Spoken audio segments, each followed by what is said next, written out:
ऐसा नहीं होता जो निंदनीय काम करे। लेकिन गुरु के स्वरूप को तो समझो पहले, वो तो तुम्हारे अंदर आए। जब तक काम क्रोध लोभ मोह रहेगा तब तक सत्य को समझ पाना कठिन है। उसको समझो और सोचो। अदिति को पयोव्रत बताया। अगर पुत्र नहीं है तो पुत्र के पैदा करने के लिए फाल्गुन का महीना आ रहा है, 12 दिन का व्रत करना है। फाल्गुन कृष्ण पक्ष की प्रतिपदा से शिवरात्रि तक ये व्रत करना है। व्रत जानते हो व्रत किसे कहते हैं?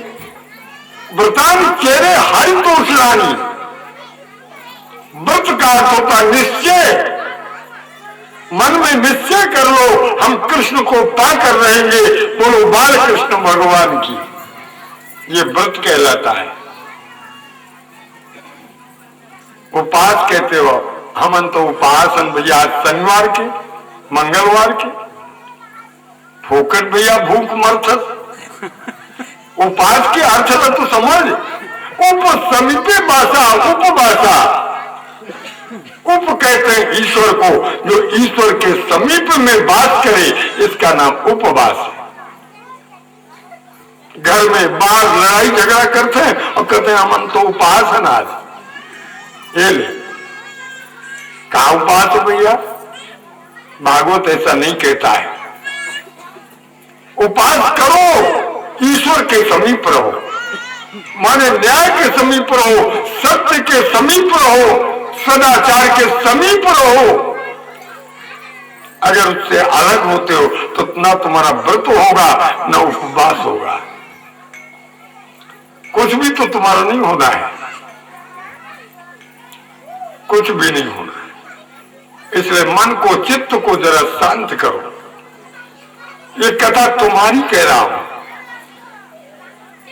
ये मंथन करके अमृत निकाल लो, इसी का मंथन करना है। बाहर मत भटको, बाहर अमृत नहीं मिलेगा। अमृत तुम्हारे में है, तुम्हारे अंदर में है। मंथन करना है। तुम्हारे में दैत्य और देवता दोनों हैं। ये जो कुविचार आते हैं मन में, यही राक्षस है। और जब सद्विचार तुम्हारे अंदर आते हैं, यही देवता है। हे लो शंकर भगवान आगे गरुआ के बोलो बाल कृष्ण भगवान। तुम्हारा भागवत सफल हो गए, शंकर जी आगे। तो मैं बात बता रहा था, विचार करो और सोचो और ध्यान दो। ये भागवत तुम्हारे कल्याण के लिए हो रहा है। ये पैसे के लिए मैं भागवत कभी नहीं कहता। 50 वर्ष से जानते हैं शंकर जी भी, मेरे बहुत पुराने भक्त हैं। मैंने कभी पैसे के लिए कथा नहीं की, ऐसे हाथ नहीं फैलाया। और कभी किसी को ये नहीं कहा कि तुम्हारा मैं ग्रह ठीक कर दूंगा, तोड़ दूंगा, ये राहु ठीक कर दूंगा। बोलो 50 साल से मेरे शिष्य हैं और एक दो नहीं, तुम्हारे क्षेत्र में 60,000 से ऊपर शिष्य हैं। और कोई कह दे, सब देखते आ रहे हो।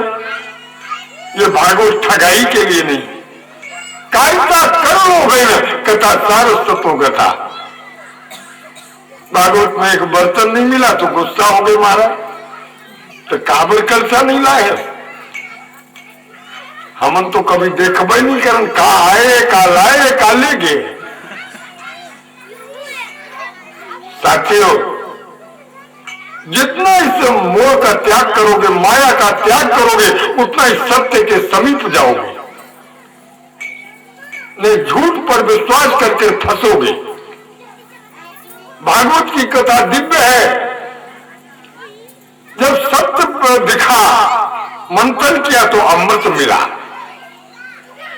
सत्य के साथ अमृत का संबंध है। अमृत का घड़ा तो राक्षस ले गए, लेकिन राक्षसों को अमृत नहीं मिलता। राक्षसों को क्या मिलता है? विष। सुरा माने शराब। ये राक्षस लोगों का काम है। जो शराब पीता है तोरण, वो कौन है? बताना भैया, हाँ जोर से बोले करना। मैं नहीं कहूं तोरण का, तो जो शराब पिए थे वो कौन है भैया? कौन कहे तोरण?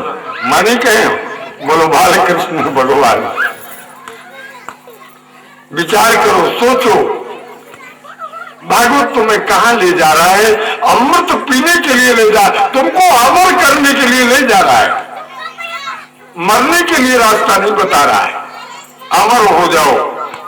परीक्षित साक्षी, इसके साक्षी परीक्षित है। 7 दिन में मुक्त हो गए, अमर हो गए। एक एक गांठ रोज खोलो। धुंधकारी मुक्त हो गया। कितना पापी था? क्या तुम उतने पापी हो? धुंधकारी तो छोटे छोटे बच्चों को जल में डुबो के मार देता था। अब सोच लो, निर्दोषी बच्चों को मारने वाला, वैश्यागामी, मांसाहारी, दुराचारी, सारे दुर्गुण उसमें थे। लेकिन फिर भी भागवत का प्रभाव देख लो, उसके 7 दिन में 7 गांठें खुल गई। अब आप लोग पहले दिन 7 गांठ बांध देते हो, फिर खोलने का ध्यान नहीं करते हो। इनको खोलो। कपड़े की गांठ नहीं खोलना, अंदर की गांठ खोल दो। क्रोध पर जीत प्राप्त करो, विजय प्राप्त करो। लोभ पर विजय प्राप्त करो, मोह पर विजय। पर घर में रह के संत बनो, तुम्हारे बराबर कोई संत नहीं है। बोलो बाल कृष्ण भगवान। गृहस्थ से बड़ा कोई संत नहीं, चाहे कोई दंडी हो, चाहे पाखंडी हो, चाहे सिंहासन हो, कोई भी संत हो, गृहस्थ से बड़ा कोई नहीं है। लेकिन भागवत के आधार पर आ तो जाओ, भटको मत, पाखंड मत करो, शरण में आ जाओ। इसी के आगे राम कथा आती है। भागवत में 9वें स्कंद में तक जो है साधन भक्ति है। 10वें स्कंद तो साध्य भक्ति है। वहां तो प्रभु सामने रहेंगे। और इस स्कंद में तमाम वंशों का वर्णन है, बहुत वंशों का वर्णन है। लेकिन पहले जान लो, ये पयोव्रत जो किया, ये 12 दिन का व्रत है। जिसको पुत्र न होता है, दूध पी के रहना है 12 दिन, और भगवान के नाम का जप करना है, 24 घंटे करना है। केवल दूध पीना है और कुछ नहीं। और कितना दूध पीना है समझ लो। ये ऐसा करने में अंगूठा, इधर थोड़ा गड्ढा होता है ना, देखो करके होता है ना गड्ढा, इसमें जितना दूध आ जाए 1-2 लीटर उतना पी के रहना है। बोलो बाल कृष्ण भगवान। ये तप है। तप करो ना, फोकट में अपनी बात भगवान के पास रख रहे हो। भगवान भी सोचते हैं तो उधारी वाला आदमी है, इसको करना कुछ नहीं, छोड़ो, नगद करो व्रत। भगवान का 12 दिन तक व्रत करो, भगवान तुम्हें पुत्र देगा। बामन भगवान उसी व्रत से आ रहे हैं। नन्हे मुन्ने आए। इनकी भागवत में लीलाओं का वर्णन नहीं है, माने बचपन का कोई वर्णन नहीं है। ये जब आए तो 7 वर्ष के थे। सीधा सीधा यज्ञोपवीत हुआ है। दारुरपी न द्रष्टव्या, गुरु के बिना यज्ञोपवीत नहीं होता, गुरु के बिना ज्ञान नहीं होता, गुरु के बिना मन को शांति नहीं होती। जिन्होंने गुरु का आदर नहीं किया वो जीवन में कभी सुख शांति नहीं पा सकते। वो बर्भागी है। कौन? जे गुरु पद अंबुजे अनुरागी, तेलो कहु बेदौ बर भागी। के बचन अप्रतीत न जेही, तो सपने सुगमन सुख सिद्धि स्वप्न में भी नहीं मिलेगा। दुख के रास्ते में मत बढ़ो, सच्चे भक्त बनो। गुरु ने कहा दारू रूपी न द्रष्टव्या, तुम ब्रह्मचारी संत हो। लकड़ी की बनी हुई कठपुतली भी नहीं देखना है। साधु समाज को भागवत सावधान करता है, साधुओं लकड़ी की बनी हुई अगर कठपुतली नाम की स्त्री दिख जाए तो प्रायश्चित करो, बोलो बाल कृष्ण भगवान। उसको देखना नहीं, प्रायश्चित करो। दारूपी न द्रष्टव्या। अब वही साधु लोग कान फूक रहे हैं, बोलो बाल कृष्ण भगवान। विचित्र कलयुग आ गया है। हमारे भागवत में लिखा है पाखंडी ना निर्ता संतो, संत पाखंडी होते चले जा रहे हैं। क्यों? 2 नंबर का अन्न खा रहे हैं।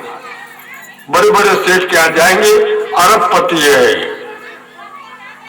अब उसका पाप का धन है, वो खाएंगे तो साधुओं को बुद्धि ठीक रहेगी। जय सिया राम।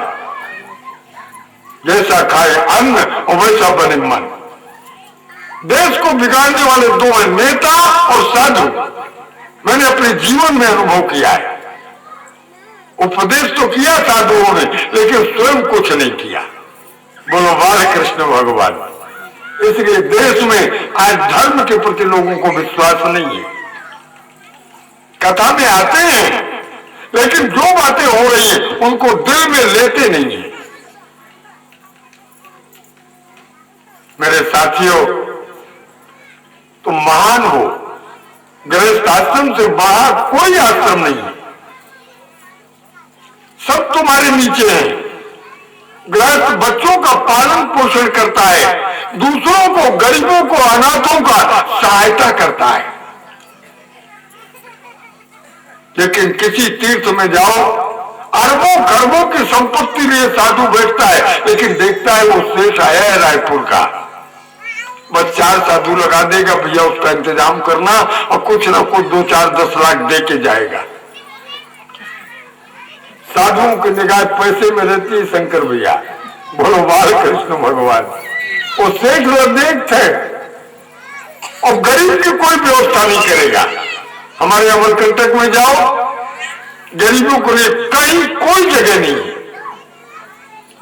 आश्रम बड़े बड़े हैं, लेकिन बना रखा है ओ 400 रुपया देवे भैया, तब 1 रात के मिली रूम मोर, और रसीद पहले कटा ले। जय सिया राम। ये हाल हो गया है किलेश्वर, ये हाल हो गया है। हो सब में आ जाओ। आज धर्म जो है जा रहा है, घोर कलयुग आ गया है। अधर्म ने धर्म का केवल चद्दर ओढ़ रखा है, बस ऊपर से राम नाम लिखा है, अंदर तो जय सिया राम। भगवान बामन को उपदेश किया। बामन ने कहा महाराज गुरुदेव कृपा करो, मेरे को किसी पवित्र धर्मात्मा का नाम बता दो। बोले जाना है तो बलि के पास जाओ। भगवान बलि के पास जाते। बलि ने जब भगवान के रूप को देखा तो चरणों में गिर पड़ा। महाराज मेरा इतना जीवन व्यतीत हुआ, कभी इतना तेजस्वी बालक नहीं देखा। हे प्रभु आप कौन हैं? मैं तो ब्राह्मण हूं भैया, देखे हो मेरा वेशभूषा, मैं तो ब्राह्मण हूं। महाराज बड़ी दया हुई, मेरे ऊपर आपने कृपा की है, आप बैठिए आसन में बैठा रहा। महाराज आपकी जो इच्छा हो वो मेरे से मांग लो। भगवान ने मन ही मन सोचा तो मांगने तो आया हूं, लेकिन बलि तुम ठीक कहते हो, पंडा का काम भगवान ने किया उस समय। जैसे जाओ ना कहीं तीर्थ में तो नाम बता दो कि हम सिंगनपुरी ले आए हैं ना, ये नाम है। ओ जान गए भैया, तो बाबा है नहीं से फलाना नाम रही से। और वो अतिक अतिक दान इतना बढ़ा चढ़ा के बता देंगे कहीं ये होकर से कम न दे के जाए, होकर से कि होकर नाम बढ़ाई। तो भगवान बोले बलि तुम्हारे तो पूर्वज बड़े धर्मात्मा थे। महाराज प्रहलाद ने अपना सारा जीवन तो लगा दिया प्रभु की सेवा में, और उनके जो पुत्र थे उन्होंने तो शरीर का भी दान बैरोचन ने कर दिया। आपके पूर्वज बड़े दानी थे। महाराज बलि आप भी तो उन्हीं के हो, आप दान